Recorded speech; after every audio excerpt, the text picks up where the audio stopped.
el presidente del PRI, Antonio Villalobos.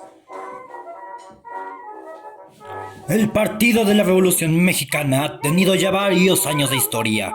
Durante nuestra época como el PRN, e incluso antes del mismo, hemos llegado a tener influencia incluso antes de nuestra fundación.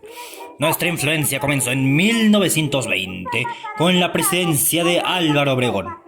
Álvaro Obregón fue un caudillo militar y político con papel destacable durante la Revolución Mexicana.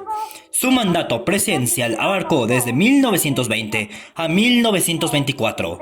Sus principales características fueron la resolución de problemas sociales a nivel obrero y agrario, el establecimiento de la Secretaría de Educación Pública, la represión exitosa de la rebelión de Adolfo Huerta.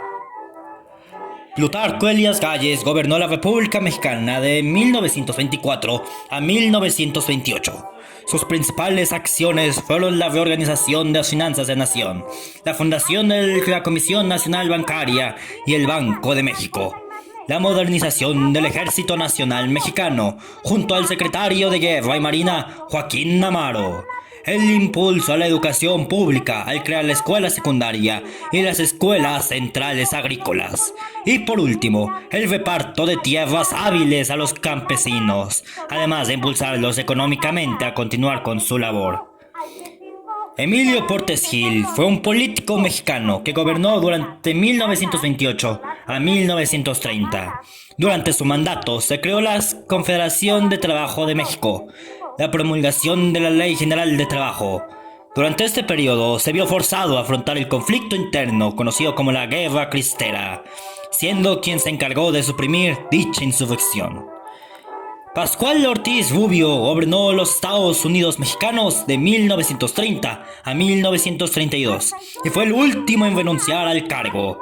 Pese a su corto gobierno, se le pueden reconocer grandes aportes a la sociedad mexicana, como puede ser la fundación de la Comisión Nacional de Turismo, la promulgación de la Ley Federal de Trabajo en 1931, y en ese mismo año logró ingresar a México a la Liga de las Naciones, también conocida como las Naciones Unidas.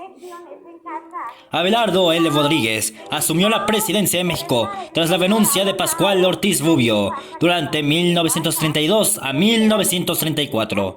Sus principales aportes fueron la fundación de la Nacional Financiera, Petróleos Mexicanos, el Banco Hipotecario y de diversas obras públicas.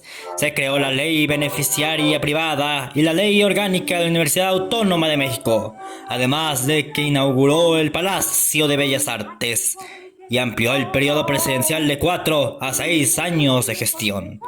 Por último, Lázaro Cárdenas del Río fue el presidente de la República desde 1934 y va a terminar su mandato en 1940. El cardenismo visualiza el futuro de la República como un país agrícola, rural y competitivo. Cárdenas empezó a sustituir la importación de bienes de consumo, el fomento a las nuevas industrias y el apoyo a nuevos empresarios, además de la proclamación de la reforma agraria, donde se han repartido 18 millones de hectáreas para elaboración de ejidos, además de la expropiación de todos los recursos petroleros y que los mismos pasarán bajo el control del Estado. Con todo esto mencionado, te llamo a que la siguiente votación te vayas a votar, y así continuamos con la revolución y el progreso de nuestro país. Vota por el PRM.